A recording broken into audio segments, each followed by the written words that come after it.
Jóvenes, buenos días. Vamos a continuar con nuestra clase de ecología. Vamos a ver ahora lo que es la estructura de la célula animal y vegetal. ¿Por qué es esto? Porque aquí es importante tener varios conceptos bien claros de lo que es una célula vegetal y una célula animal. Para empezar, nosotros como seres vivos, y también las vegetales son seres vivos, pero de nuestra célula a la célula vegetal hay varias diferencias. Sin en cambio son células vivas. Pero por eso es importante mencionar algunas consideraciones de lo que es la estructura vegetal y animal. Bien, en lo que toca a la célula animal, a la célula vegetal, sabemos que todas las células, todas las células tienen membrana celular. Ya habíamos comentado en clases pasadas que la membrana celular no es posible verla así a simple vista, a veces ni con el microscopio convencional. Se debe utilizar lo que es el microscopio electrónico, y cuando se hace esto vemos que la membrana celular es un verdadero esqueleto. Es tan complejo la estructura de la membrana celular, y que esta es una estructura que contiene todas las células. En la membrana celular tiene varias estructuras. Tienen dos membranas, una de lípidos y una de carbohidratos, ¿verdad? Y esto es una bicapa, ¿verdad? Una bicapa lipoproteica, o sea, una capa de proteínas y una de grasas. Por eso es una bicapa lipoproteica, y que esta bicapa le sirve para precisamente tener las características de todas las células, de ser una membrana selectiva y semipermeable. ¿Qué quiere decir esto? Que la célula va a seleccionar las sustancias que van a entrar al interior de las células, y las sustancias de desecho van a ser expulsadas al exterior.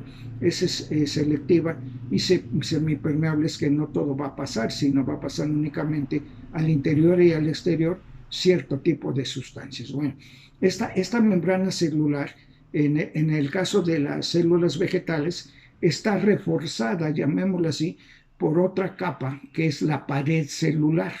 La pared celular es una capa que está compuesta por polisacáridos. ¿Qué es un polisacárido, jóvenes? Se los vamos a recordar, pero ya lo deben tener ustedes presente. Polisacáridos son los hidratos de carbono más complejos. Acuérdense que para el estudio de los carbohidratos se inicia con los carbohidratos más simples, que son los monosacáridos, le siguen los disacáridos y después los polisacáridos. Bien, entonces la célula vegetal tiene esta pared celular que le da consistencia, y que le digo está compuesta por polisacáridos. En el caso de la membrana animal no tenemos nosotros pared celular. Hace muchos años se oía, yo lo escuchaba en ocasiones, que incluso a nivel médico alguien por ahí dijo que no se debería de aplicar mucha cantidad de penicilina a la persona, porque puede matarle sus glóbulos rojos y provocarle una anemia. Esto fue totalmente falso, porque los glóbulos rojos son células de la sangre, ¿verdad? Son células de un tejido, el tejido sanguíneo, que es el único tejido líquido de nuestro organismo, pero como componente de este tejido son los glóbulos rojos, y como son células animales, carecen de membrana celular, ¿sí? Entonces, aquí cabe hacer mención que los vegetales sí tienen pared celular, los animales no. También hay bacterias que sí tienen pared celular, y que esa bacteria celular, o esa bacteria, esa pared celular, disculpen, esa pared celular, que también contiene algunas bacterias, está dirigida para ser destruida por ciertos antibióticos. Entonces, en el caso de las células animales, nosotros no tenemos pared celular. Sin en cambio, también en la célula vegetal existen grandes vacuolas. Vacuolas son unos organelos que albergan algunas sustancias indispensables para la función de la célula vegetal. También tienen ciertos centriolos que va a cumplir la función de reproducción celular. pero lo más importante, no lo más importante, también algo importante es que la célula vegetal contiene unas estructuras denominadas plastos. Dentro de estos plastos existen otras estructuras que se denominan cloroplastos. Cloro, color, plastos, cuerpo. Estos cloroplastos son aquellas estructuras que albergan la clorofila de los vegetales verdes. Esta clorofila le permite que el vegetal realice la fotosíntesis. La fotosíntesis es realizada precisamente por acción del dióxido de carbono, que es un gas tóxico que se encuentra en la naturaleza producto del desecho de los seres vivos y es tóxico. Bueno, pues el vegetal lo absorbe, no los quita, ¿verdad? Y este dióxido de carbono se une al agua y con la ayuda de la luz solar, ¿verdad? De las radiaciones visibles y con la ayuda de la clorofila, la luz solar excita la clorofila para que actúe y se produzca el proceso complejo de la fotosíntesis que nos va a producir, ¿verdad? En este caso de la fotosíntesis, glucosa, o sea, eso nos va a producir alimento, puede ser lípidos como sustancias que contengan grasa, ¿verdad? Y proteínas, pero como producto final del proceso fotosintético, ¿verdad? Nos proporciona oxígeno, se libera oxígeno hacia la atmósfera. Esta es una de las maravillas que nos proporcionan los vegetales. Los vegetales se denominan organismos autótrofos. El término auto significa uno mismo, trofo, alimento. Son organismos que fabrican, por decir, producen su propio alimento para el vegetal. Deben ustedes saber que cuando el campesino siembra algún grano, por ejemplo maíz, frijol, únicamente le proporciona agua y eso es todo. Ahora los agroquímicos, pero vamos a poner que no se utilizaran agroquímicos, únicamente se le ministra agua. A veces en tiempos anteriores tampoco se le suministraba agua, estaba a expensas del ciclo hidrológico, pues ya había fechas específicas cuando iban a haber precipitaciones pluviales y con eso suficiente y crecían estas cosechas y daban sus productos. Eso quiere decir que ellos mismos producían su propio alimento y lo más maravilloso, que esos alimentos también nos proporcionaban a todos los seres vivos. Nosotros no comemos si no es producto de los vegetales. Es otra de las maravillas de los vegetales. Entonces, la célula vegetal no tenemos plastos, no tenemos cloroplastos. Es importante esto porque en el caso de los vegetales es su fuente de energía. En el caso del ser humano, la fuente de energía es lo que comemos de los vegetales, en este caso los carbohidratos que producen a través de la fotosíntesis y que esos carbohidratos adentro de nuestro organismo, cuando ingerimos los carbohidratos, se desbaratan los enlaces de la glucosa y obtenemos 38 moléculas de ATP por cada gramo de glucosa degradada. ¿Qué es el ATP? Es el trifosfato de adenosina, que es una molécula de muy alta energía, que es la que utilizamos nosotros, ¿verdad? Y esto es importante saberlo porque es lo que nos proporcionan los vegetales verdes. Entonces, la diferencia, no tanto la diferencia, sino estructura vegetal y animal, hay bastantes diferencias. Comentábamos del citoplasma también, que es ahí donde se encuentran los diferentes organelos, y que en el caso comentábamos de la fotosíntesis, todo esto es que es la fuente de energía del vegetal y nuestra fuente de energía son los carbohidratos. Y esta energía es la que precisamente debemos de obtener de estos organismos autótrofos, ya que la glucosa, ¿verdad?, que nosotros necesitamos, pues es la que obtenemos de los alimentos que nosotros ingerimos y de los alimentos que nos proporcionan los vegetales. También es importante, ¿verdad?, mencionar que esta energía que se produce a través de la fotosíntesis no es más que de la función que produce la fotosíntesis, ya que la fotosíntesis podemos definirla desde dos puntos de vista. Desde el punto de vista energético, que es la transformación de energía solar o energía luminosa en energía química almacenada en la glucosa en forma de ATP. y posteriormente ingerimos nosotros los carbohidratos de los vegetales y transformamos esa energía química en energía metabólica.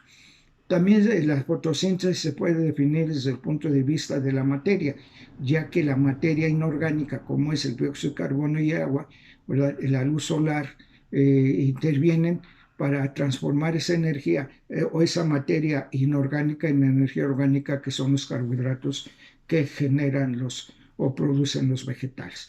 Y por último, el producto final de la fotosíntesis, pues es el oxígeno. Esto es importante porque de aquí obtenemos gran cantidad de oxígeno, que es un elemento útil para la supervivencia de la mayoría de los seres vivos. Comentábamos la mayoría porque hay organismos, microorganismos, que no necesitan oxígeno para vivir, a diferencia de nosotros que sí necesitamos oxígeno, y hay bacterias que sí necesitan oxígeno, pero bacterias que no necesitan oxígeno, y que estas bacterias ahora se denominan bacterias anaerobias. Anaerobias significa que no necesitan, anaerobias a privativa de aerobias. Nosotros somos organismos aerobios, aire, que necesitamos oxígeno para sobrevivir, pero sin en cambio hay microorganismos que no la requieren, no la necesitan, y que esto es lo que importa, tomar en cuenta ciertas definiciones de lo que es una estructura celular del origen vegetal o de origen animal. Y también en el caso de las células de origen animal, pues están diseñadas precisamente para tener la particularidad de tener un código genético, ¿verdad? Que al multiplicarse dé estrictamente las células de las cuales provienen, así como también las células vegetales. Cabe hacer mención, les decía yo, en el caso de la fotosíntesis, que es un proceso sumamente complejo en el que se desarrollan precisamente varios tipos de reacciones químicas para poder transformar la energía solar en energía química, o transformar la energía, la materia inorgánica en materia orgánica. Bien, jóvenes, esto es lo que podemos hablar a grandes rasgos de algunas características de las células animales o vegetales. Bien, entonces aquí, al hablar de las células animales, ¿verdad? Pues es también sumamente complejo, y se dicen de los autores que no podemos hablar de un tipo específico de células, porque hay gran cantidad de células con infinidad de funciones diferentes, no tan solo en el reino vegetal, sino también en el reino animal. No podemos hablar específica de un tipo de célula, pero sí hay cantidad de células diferentes en cuanto a su función y estructura. A nivel animal, no es lo mismo una célula hepática, o sea, del hígado, a una célula ósea, o sea, del hueso, o una célula de la sangre, ¿verdad? En este caso, un glóbulo rojo o un glóbulo blanco. Entonces es importante tener presente este tipo de situaciones. Y lo que toca ya para terminar en lo que es la estructura vegetal, pues es importante mencionar también que carece las células vegetales de mitocondrias, que son organelos que nosotros tenemos como fuente de energía. En las mitocondrias se lleva a cabo, ¿verdad? La transformación, el desbaratamiento del ácido pirúvico, del piruvato, para que se desbarate en ese piruvato y nos dé como producto glucosa y ATP. Y esto es lo que nosotros debemos tener presente. La fuente de energía de nuestras células es las mitocondrias, que de hecho la fuente de energía de los seres vivos, todos los seres vivos, es el sol. Nosotros que sí tenemos la particularidad de controlar nuestra temperatura corporal, pues nosotros tenemos esa característica, a diferencia de los reptiles que no controlan su temperatura, tienen que exponerse a los rayos solares para hacerse llegar energía. Nosotros también es el sol nuestra fuente de energía, pero nosotros la obtenemos de los alimentos. Y esto es precisamente de los alimentos que nosotros debemos de ingerir para tener una estructura, ¿verdad? Una función de salud adecuada. Y esto es precisamente gracias al reino vegetal. Bien, jóvenes, pues espero que les haya sido útil esta clase y sí les vuelvo a hacer mención que si tienen alguna duda de algún comentario, lo volvamos a repetir las veces que sea, o alguna inquietud de algún tema que ustedes tengan en mente, que nosotros podamos ver ese tema, lo vemos con mucho gusto. Y nuevamente, jóvenes, les reitero, ¿verdad?, que tengan que cumplir en tiempo y forma con la entrega de sus actividades, porque si no les va a afectar en su calificación, y más a ustedes que están ya a un paso de terminar el bachillerato. Acuérdense que esta situación les va a perjudicar o beneficiar de acuerdo a su responsabilidad. Jóvenes, si no hay algunas dudas, si las hay, me las hacen llegar para poder tomarlas en cuenta y darle una posible solución. De lo contrario, pues les agradezco mucho su atención y gracias.